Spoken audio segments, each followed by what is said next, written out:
د خان امیدواران دي، که جنید اکبر خان دی، که پیر مصور دی او که شکیل خان دی. دا درې کسان زمونږ امیدواران دي.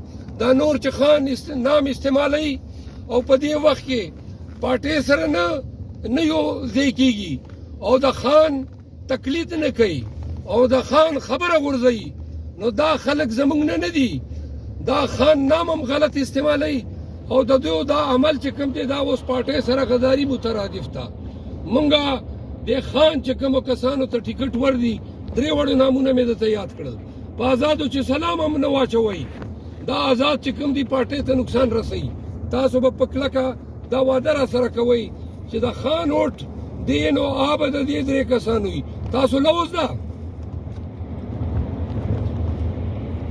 او تاسو به دا واده کوئ چې دا درې وړو کسانو کمپین به داسې چلوئ چې هر یو ځان له جنید اکبر به جوړېږو، هر یو به ځان له پیر مصور جوړېږو، هر یو به ځان له چې کوم دی شکیل خان جوړېږو، هر یو سړی چې کوم دی خان یو خاندان نه ده.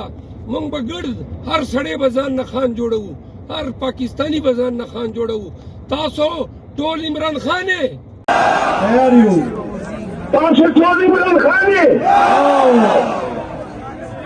نو د درې زرو جواب راکړئ. پاکستان زنده باد. عمران خان زنده باد. جنید اکبر خان زنده باد. شکیل خان زنده باد. پیر مصور زنده باد. الله مو انشاءالله